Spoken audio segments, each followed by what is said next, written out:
They say every bride feels nervous before her wedding, but what I felt that morning wasn't nerves. It was dread. I stood in front of the mirror, wearing the dress I'd dreamed of since I was a girl. Lace sleeves, a flowing veil, soft ivory fabric that shimmered in the light. Everyone said I looked beautiful. But when I looked at myself, I didn't see a happy bride. I saw a woman pretending. His name was Ryan. On paper, he was perfect, successful, charming, thoughtful when he wanted to be. We'd been together for 3 years, engaged for 1. Everyone loved him. My parents adored him, my friends said I was lucky, and I used to believe them. Until 3 weeks before the wedding. That was when I saw the message. It wasn't even meant for me. His phone had buzzed while he was in the shower, and something in me, something quiet but suspicious, made me look. It was a text from someone named Mara Red Hearts. Last night was incredible. Same time tomorrow. My hands shook. My stomach turned cold. When I confronted him, he didn't even try to deny it. He said, it didn't mean anything. He swore it was over, that it was just a mistake, that he was under stress. And against every screaming instinct inside me, I forgave him, or at least told myself I did. Because the invitations were already sent. The venue was paid for. The families were excited. I didn't want to be that bride, the one who called everything off at the last second.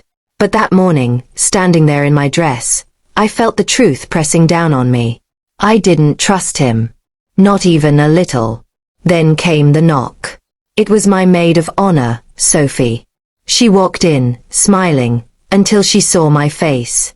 Hey, she said softly. You okay? I shook my head. I can't do this. She blinked.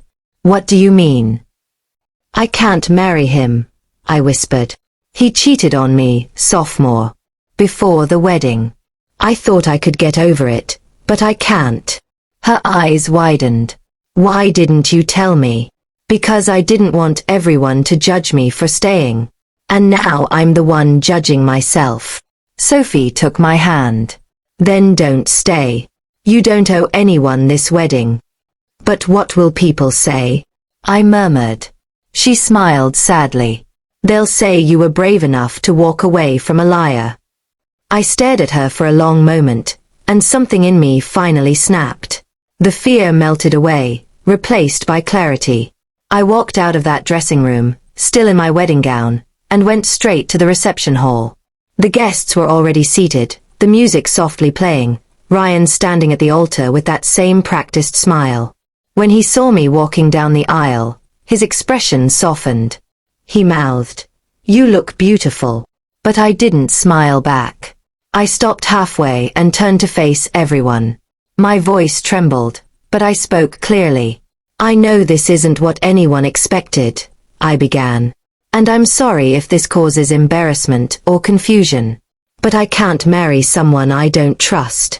Gasps rippled through the crowd. Ryan's face went pale. I looked at him directly. You lied to me, Ryan. You betrayed me. And I tried to convince myself that we could still make it work. But marriage built on secrets isn't love. It's a performance. He stepped forward, his voice low but urgent. Please, Emily, don't do this here. We can talk later. I shook my head.